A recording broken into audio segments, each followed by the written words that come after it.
gente, primeiro eu gostaria de me apresentar. Eu sou o Renê, eu trabalho aqui na Fundação fazendo a área de produção cultural de artes visuais. Eu gostaria de agradecer a presença de todo mundo aqui. O Marcos está participando de uma série que chama Intervalo Contemporâneo aqui. Essa série tem o intuito de trazer obras de artistas que fazem trabalhos contemporâneos para fazer uma contraposição à coleção que tem na casa, que é uma coleção mais clássica, né? Então a gente faz esse intervalo contemporâneo para ter uma discussão entre as duas relações, né? Então é mais ou menos isso que eu gostaria de apresentar para vocês. A gente vai fazer um arte-papo aqui agora, que é uma conversa. O Marcos vai falar um pouquinho, a Carol também vai falar um pouco sobre o trabalho, enfim. Mas está aberto a perguntas. A intenção aqui é a gente conversar e não só eles falarem, tá? Então vai funcionar mais ou menos assim. Obrigado, Marcos. Obrigada, Carol. Renê. Bom, bem-vindos à Casa Museu Maclabin. Eu sou Ana Carolina Halston. Estou muito feliz de estar aqui com o Marcos para fazer esse bate-papo sobre o intervalo contemporâneo e o lustre, que é essa obra linda que vocês estão vendo aqui. Quando a gente pensou na montagem dela, o Marcos, eu e a produção sugerimos que tivesse um pedestal, que tivesse uma base, que ela fosse colocada em cima, e o Marcos prontamente disse não. Base não, vamos colocar no chão, muito mais contemporâneo. E aí na hora eu me lembrei de Brancusi, óbvio, né? Ele foi o primeiro artista, o romeno, né, grande artista, que tirou a escultura do pedestal e colocou ela no chão, mostrando que a arte ela não precisa estar num pedestal, ela pode sim estar no chão e isso faz parte de um novo movimento. E daí, consequentemente, lembrei do Calder, que também nessa mesma toada pensou, então vamos colocar as esculturas flutuando. E aí nos anos 60 fez os móveis dele, enfim, e aí contrapondo o Brancusi. Agora vem Marcos Amaro, um novo passo, mas fazendo um diálogo interessante com eles, que é, claro, uma peça que nos remete a Duchamp, que é essa coisa pronta, e a Brancusi, porque ela está no chão, e também é o móvel do Calder, porque é como se ela caísse do céu. E eu acho que quando ela cai do céu, ela meio se estilhaça no chão, e essa era a ideia de colocar ela aqui no jardim. A palavra estilhaçar, o Marcos usa muito esse verbo até para descrever essa obra, pelo menos foi quando você conversou comigo, e eu acho ela muito interessante porque a escultura contemporânea, ela começou com módulos, então ia um módulo, outro, e aí ela começou a inchar e ela explode e se estilhaça e vira um pouco a escultura contemporânea. Eu falei modernista para contemporânea. Então eu acho que é muito uma sensação de cair e essa obra está bem representando o que é a escultura contemporânea hoje. Então, pensando nisso, eu sei que você pensou nessa escultura durante uma época que você estava na Bélgica. E queria que você contasse um pouco dessa produção. Essa história da Bélgica, ela se repete entre nós, né? Porque a Carol fez também uma curadoria com outro trabalho que tem uma relação também com esse tempo que eu estava na Bélgica. De toda forma, antes de tudo, eu queria agradecer ao Paulo, que está ali, por ter me acolhido aqui na casa. Muito obrigado. Quero agradecer ao Renê também por todo esse cuidado, atenção e carinho que vocês estão tendo comigo. Quero agradecer a Carol, né? Quero agradecer ao Rodrigo também, que está ali, por estar sempre, né, muito gentil em tudo. E quero agradecer principalmente os colegas, amigos, artistas que vieram, porque hoje o Gilberto Salvador, que é muito amigo meu, né, que veio aqui, e é um padrinho para mim, assim, né, no meio das artes, assim, né, que foi uma das primeiras pessoas que me acolheu, assim.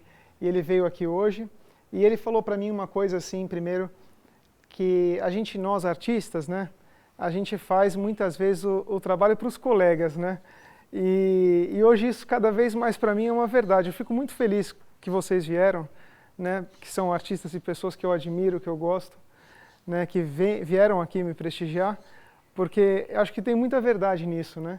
E quando você falou da Bélgica, só para poder responder a tua pergunta, quando eu voltei para o Brasil, eu fiquei 2 anos morando lá, fiquei muito distante do meu ateliê e fiquei muito distante do meu trabalho, porque foi um período que eu fiquei muito tempo sozinho e eu não estava trabalhando. Eu fiquei frustrado por não estar trabalhando. Então, quando eu voltei para o Brasil, eu encontrei, quando eu era menino, eu montava as maquetes de avião. Era uma coisa que eu gostava muito, que eu ficava muito tempo montando essas maquetes e gastava muito tempo nisso. Aí eu retomei essas maquetes com esses objetos, na verdade, mas não mais como maquete, né? Porque eu também não queria simplesmente pegar ali uma maquete e executar com perfeição, né, um determinado aeromodelo, um tanque de guerra, né, alguma coisa do gênero, né? Eu queria fazer o meu trabalho, só que eu queria fazer o meu trabalho não mais com aquela violência que tinha o meu trabalho no sentido da escala, né? Porque quando eu comecei de fato a produzir e entrei assim na cena, foi muito através de um trabalho com uma amplitude maior e com objetos muito voltados à questão da tragédia e da perda do meu pai num acidente de helicóptero, e de tudo que eu vivi. Então, existia ali uma violência, né, nesse trabalho. E eu queria, de alguma outra maneira, entender essa violência de uma maneira um pouco mais madura, digamos assim. E aí eu comecei a colher esses objetos e comecei a transformar esses objetos para não me distanciar do drama, da dramaticidade da vida, que eu acho que faz parte do cotidiano nosso, mas de fazer também, utilizar o tempo como uma ironia, né? O tempo como uma ironia. Então eu vejo esse lustre, que era um lustre que fazia parte da minha infância, na minha casa, e eu vejo claramente isso. E eu comecei a utilizar esses materiais numa escala menor e comecei a utilizar coisas que têm muito a ver comigo, como, por exemplo, o óleo de aviação, o gesso, o lustre. E aí eu comecei a derreter esse lustre, achei interessante colocar essa relação da penicilina em cima do lustre. E é um objeto que me atende, né, digamos assim, me identifico muito com ele. E acho que a sua proposta de trazer ele para fora, que foi a proposta que você fez e eu imediatamente aceitei, ela funcionou muito bem, apesar do jardim, né, ser um jardim com uma escala maior do que o lustre, ele fica até, de certa maneira, tímido no espaço, né, digamos assim. Eu acho que ele funciona bem para esse diálogo e para essa proposição. Ele cria até um movimento, bom, enfim. E ele, na verdade, ele é grande, ele é pequeno, talvez para o jardim, e pequeno para as suas produções, que sempre foram em escalas muito grandes, né? Foi difícil trabalhar com coisas menores? Não. Não, na verdade, foi até mais gratificante. Acho que me senti muito mais tranquilo, né? Porque quando eu ia produzir essas peças maiores, né, e eu não ia produzir de uma forma projetada, né? Eu ia lá no cemitério de avião, recolhia as partes aeronáuticas, era pesado, né? Assim, a energia disso, trazer esses objetos, leva para o ateliê, né? Era um momento que eu ficava muito enclausurado nesse ateliê, e aí pegava esses objetos, e aí o cheiro, o odor desses aviões que não voam mais, também tem um odor próprio.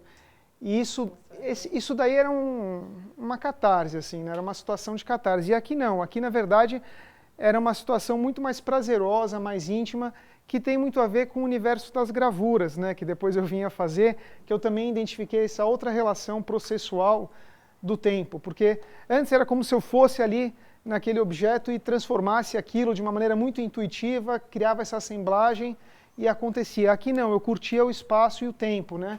Vinha, voltava, né? De certa forma era mais saudável mentalmente para mim, digamos assim. Acho que antes tinha uma situação mais problemática, mas que como produção eu a considero importante para o meu trajetório e para eu estar aqui podendo falar dessas questões.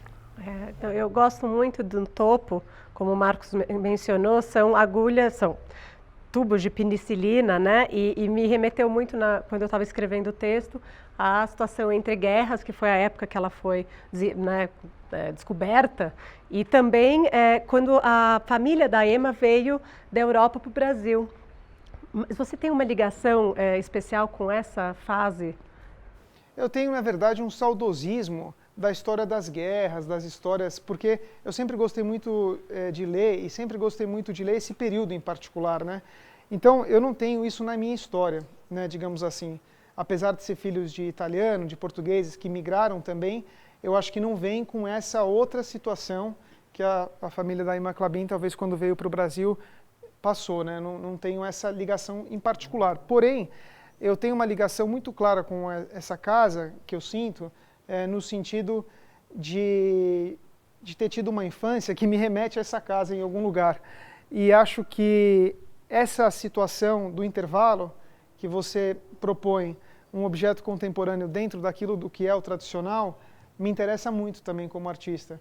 Então, acho que é um lado interessante e admiro muito também o que a Emma Klabin, né, como mulher, fez aqui, colecionando num período importante, né, da história do Brasil, reuniu peças muito importantes e de alguma maneira conseguiu devolver isso. Olha quem está aí. Obrigado por ter vindo para essa sociedade, né? Estava falando, viu, Zé, que os artistas fazem obras para os colegas. E então estou feliz que muitos amigos artistas vieram. Então queria que você ouvisse isso também. E a Luísa também, que é importante para a gente. É porque o lustre é engraçado essa relação com a casa, né? A gente estava até falando com o Paulo Costa, que é o curador desse projeto, que muitos de nós tivemos um lustre de cristal no meio da casa. Então ele faz a gente rever as nossas próprias memórias, né? As memórias de infância também. E você também tem uma ligação muito forte com a arte moderna. Sim. Coleciona e gosta. Qual é a relação que você enxerga entre a sua obra e a arte que a Emma gostava tanto? Eu comecei a colecionar arte moderna, né? E aprendi muito colecionando arte moderna, e acho que a arte moderna também me influenciou muito como artista. Acho que todos nós, né, de alguma forma, é muito difícil, né, se desligar do que é moderno, né, em particular. Então, eu acho que tem uma relação de fascínio da minha parte como colecionador, né, de ver obras icônicas, né, que estão aqui, né, por exemplo, um Franz Post em especial, que eu acho uma pérola dessa coleção, que é inclusive a capa do livro. Acho essa obra espetacular. E então acho que existe esse fascínio, né, do colecionismo, que eu acho uma coisa muito importante de continuar, né, e de resgatar a história, né, também apesar nós somos um país muito novo, né, no sentido de história da arte, né, mas eu acho que esse caldo, né, desde os pintores viajantes, né, do século XVIII, século XIX, a influência que eles têm, inclusive na nossa formação e naquilo que é a arte contemporânea brasileira, né, que sempre cai de uma maneira diferente aqui no Brasil, né? O Bauhaus caiu de uma forma totalmente diferente no Brasil, porque é o jeito meio latino-americano, né? Então, eu acho engraçado. Porque a gente não tem tantas, a gente é brasileiro, não tem tanta seriedade assim, né? Eu acho que a gente não consegue ser tão sério suficientemente, né? Eu acho que a gente tem essa coisa latina que nos caracteriza e que é bizarro. Não, é divertido, é bom, é bom. Outra pérola da casa é a Tarsila, que está no quarto de hóspedes. Até estava falando com a Cristina, que ela falou, uma fila para ver a Tarsila lá no MASP. Venham para cá, aqui a gente tem uma linda. No quarto de hóspedes. Ela faz parte do Diálogos com meu pai. Esse lustre, ele era da casa da sua mãe, ele era da casa do seu pai. Eu acho muito interessante essa série em especial, porque, enfim, conseguir tratar isso é uma forma de terapia. Tá. Queria confessar uma coisa para vocês. Não, eu acho que o trabalho do artista, ele é bastante autobiográfico em algum lugar, né? E eu acho que hoje é engraçado, porque eu me sinto seguro de estar falando nesse lugar íntimo, né? É engraçado porque, por exemplo, apesar de eu ter uma fundação com o meu nome e tal, e muito disso talvez tenha a ver também, claro, sem dúvida nenhuma, com meus complexos de infância também, né? Da história que eu tive, da maneira que eu também fui colocado, da situação que eu tive em relação aos meus pais. Então acho que há uma necessidade minha também muito grande, né, de aceitação, que eu acho que os artistas em geral em algum lugar têm, né, que vem desse lugar mais íntimo, né? E acho que e tudo que eu faço vem muito disso, dessa energia, dessa vontade. E é isso, entendeu? E eu acho que eu fico contente, na verdade, de poder tá aqui, me expondo com sinceridade para vocês. Mas é muito preliminar, no meu caso da pintura, eu sou estudante na pintura, né? Eu tenho essa consciência, acho importante entender isso, né? Eu acho que cada artista desenvolve melhor um suporte, né? Uma maneira, e acho que eu avancei muito nas instalações e na pintura eu me sinto ainda um bebê caminhando, né? O que eu fico feliz também, porque a gente tem que aprender sempre, né? E acho que nós artistas a gente tem que se lançar nesses precipícios também, para poder também aprender. Eu não tenho medo dos novos suportes, né? Eu sei que a pintura é um drama, né? Porque eu acho que é o lugar do medo de grande parte dos artistas, né? Porque, já fizeram tanto, né? Já fizeram tanto e quanto já fizeram bem, né? Então, você se propor a pintar, hoje em dia, é um desafio, é você se lançar do precipício. Então, é um local de de maior insegurança, digamos assim, mas é um local também de possibilidades, né? De você poder também se dedicar àquilo e criar novas pulsões também, né? Olhando de fora, a sua pintura ela tem muito volume também, né? Acho que a questão do volume escultórico, ele vai para a pintura, e eu acho que agora que talvez ela esteja entrando no bidimensional cada vez mais, mas você ainda puxa a tinta, ela é mais carregada, ela tem mais emoção. A gente tem um problema no Brasil com o fornecimento, né, das tintas, que eu acho que é o primeiro problema que a gente tem. Xizui. Não sei, também passa por isso, Xizui? Do fornecimento das tintas? Porque uma tinta belga, né, que você compra, também é bem difícil chegar. Tá. No meu caso é mais o volume mesmo, porque para criar. Não, você precisa ter muita quantidade, né? E o Brasil não tem muitos fornecedores de tinta, né? É um pouco frustrante para nós, né? Inclusive, o volume acho que não é necessariamente um caminho. Talvez eu encontre na maneira diluída também uma outra possibilidade, né? Que é o que eu estou tentando descobrir agora. Mas aí preciso retomar com mais a outra possibilidade, né?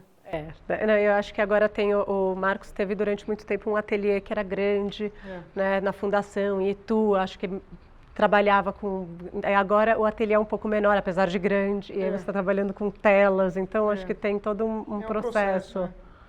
Esse lustre, Thomas, era da minha casa, né, como eu falei. Aí eu peguei ele como ele estava, bonitinho e tal, aí eu coloquei ele no ateliê, e aí usei um maçarico, usei óleo de aviação, usei gesso, e aí fui passando o gesso nele junto com o óleo.